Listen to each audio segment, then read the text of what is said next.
ഈ സ്ത്രീയെ നിങ്ങൾക്കറിയുമോ? ഇവരുടെ പേര് ലക്ഷ്മികാന്ത്. ഇവരെ ഒട്ടുമിക്ക ആൾക്കാർക്കും അറിയാം. സംഘികളുടെ രോമാഞ്ചമാണ്. സനാതന ധർമ്മം എന്ന അച്ചുതണ്ടിൽ സദാസമയം കറങ്ങിക്കൊണ്ടു നടക്കുന്ന ഒരു മഹിളാ രത്നമാണിവർ എന്നാണ് ഈ സ്ത്രീയുടെ വിശ്വാസം. എന്നാൽ സദാസമയം കൊടും വിഷം തുപ്പിക്കൊണ്ടു നടക്കുന്ന ഈ സ്ത്രീക്ക് കേരള സമൂഹം ഇട്ടിരിക്കുന്ന വില പബ്ലിക് ടോയ്ലറ്റിൽ നിന്നും വരുന്ന ദുർഗന്ധത്തേക്കാൾ 100 മടങ്ങ് ദുർഗന്ധം പേറിയവൾ എന്ന്. എപ്പോഴും ഹൈന്ദവരുടെ ഉന്നമനത്തിന് വേണ്ടി പ്രവർത്തിക്കുന്നു എന്നാണ് ഇവിടെ വിശ്വാസം. പക്ഷേ തൊലി വെളുത്തു പോയവരുടെ കൂടെ മാത്രമാണ്. അല്ലാതെ തൊലി കറുത്തു പോയവൻ്റെ അടുത്ത് സനാതനം പറയാൻ ഇവർ വരത്തില്ല. കാരണം ഇവർക്കൊരു കൾച്ചറുണ്ട്. ഇവർ ഒരു ഫേസ്ബുക്ക് പോസ്റ്റ് ഇവിടെ പോസ്റ്റ് ചെയ്തിട്ടുണ്ട്. അതൊന്ന് വായിക്കാം.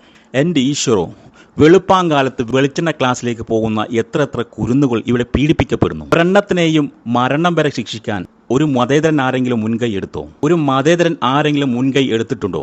പൗരത്വ ബില്ലിന് അനുകൂലമായി സംസാരിച്ച പത്മരാജൻ മാഷിനെ പെടുത്തി എന്നാണ് ഇവർ പറയുന്നത്. ഇവരുടെ വായിൽ നിന്നും ദുർഗന്ധം വമിക്കുന്ന വാക്കുകൾ കൈകൊണ്ട് എഴുതിയെടുത്ത് അത് ഫേസ്ബുക്ക് പോസ്റ്റിലേക്ക് പോസ്റ്റ് ചെയ്യുന്ന ഈ സ്ത്രീയെ ആരെങ്കിലും ഇവർ യഥാർത്ഥ ദൈവവിശ്വാസി എന്ന് പറയുമോ? എത്ര വൃത്തിഹീനമായ വാക്കുകൾ, വളരെ മ്ലേച്ഛമാണ്. ഇവർ സപ്പോർട്ട് ചെയ്യുന്ന ആരെയാണെന്ന് നോക്കണം. പാവപ്പെട്ട ഒരു മുസ്ലിം കുട്ടിയെ വളരെ ക്രൂരമായി 1-ലേറെ തവണ പീഡിപ്പിച്ച പത്മരാജൻ എന്ന കൊടൂരമായ ക്രിമിനലിനെയാണ് ഇവർ സപ്പോർട്ട് ചെയ്യുന്നത്. ഇതാണോ ഇവിടെ സനാതനധർമ്മം?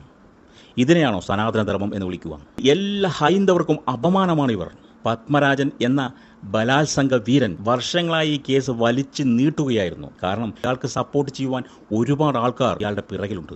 അതുകൊണ്ടാണ് ഇയാൾക്ക് ശിക്ഷ കിട്ടാതെ ഈ 6 വർഷം വരെ ഇയാൾ രക്ഷപ്പെട്ടുകൊണ്ടിരുന്നത്. ഒടുക്കം നിയമത്തിൻ്റെ എല്ലാ പഴുതുകളും അടച്ചപ്പോൾ ഇയാളെ തൂക്കിയെടുത്ത് ഉള്ളിലിട്ടു. അന്ന് അന്വേഷിച്ച എല്ലാ പോലീസുകാരും കുറ്റക്കാരാണെന്ന് കണ്ടുപിടിച്ചു. പക്ഷേ അവിടെ നേരെ ഒരു ആക്ഷനുമില്ല. മാഷന്മാരും ഉസ്താദുമാരും ആരുമായിക്കൊള്ളട്ടെ, ഇതുപോലെ ചെയ്യുന്ന ചെറ്റകളെ അൽത്തുറങ്ങിൽ അടച്ചുകൊണ്ട് വെളിച്ചം കാണാത്ത വിധം ഇവർ അകത്ത് തന്നെ ഇരിക്കണം. പിന്നെ ഇവിടെ ഒരു പ്രധാനമായ ഒരു വിഷയം എടുത്തു പറയേണ്ടതുണ്ട്. ഈ RSSകാരനായ ഈ മനുഷ്യൻ പീഡിപ്പിച്ചത് ഒരു ഇസ്ലാം മത വിശ്വാസിയായ ഒരു പെൺകുട്ടിയാണ്.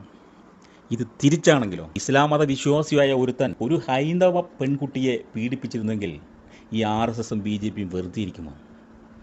അവരെ കയ്യിൽ കിട്ടിയ തല്ലിക്കൊന്നുകൊണ്ട് അവരുടെ കുടുംബം ഫുൾ ടോസ് കൊണ്ട് ഇടിച്ച് നിരപ്പാക്കിയനെ. നീതി നിയമം ഇയാൾക്ക് കഴിഞ്ഞ 6 വർഷമായി സംരക്ഷണം ഒതുക്കുമായിരുന്നു. അവസാനം നിവൃത്തിയില്ലാതായപ്പോൾ ഇയാൾ അറസ്റ്റ് ചെയ്യേണ്ടി വന്നു. ഈ സ്ത്രീയുടെ മകളെ ഇതുപോലെ ചെയ്തിട്ടുണ്ടെങ്കിൽ ഈ സ്ത്രീ വെറുതെ ഇരിക്കുമോ? ഈ സ്ത്രീകളെ പോലെ ഒരുപാട് സംഘിണികൾ പറയുന്നത് കാക്ക കൊത്തരുത്, കാക്ക കൊത്താൻ വിടാൻ പാടില്ല. പക്ഷേ ഇവരുടെ പിന്നിലിരിക്കുന്ന കഴുകന്മാരാണ്. അവർ കൊത്തിക്കഴിഞ്ഞാൽ പിന്നെ തല മാത്രമേ കിട്ടത്തുള്ളൂ, വേറെ ഉടലൊന്നും കിട്ടില്ല. ഇസ്ലാം വൈരാഗ്യം എന്നുള്ളത് ഇവരുടെ ബ്ലഡിൽ അലിഞ്ഞു ചെയ്തിട്ടുള്ളതാണ്. ഇവരെല്ലാം ഈ ലോകത്തിന് തന്നെ അപമാനമാണ്.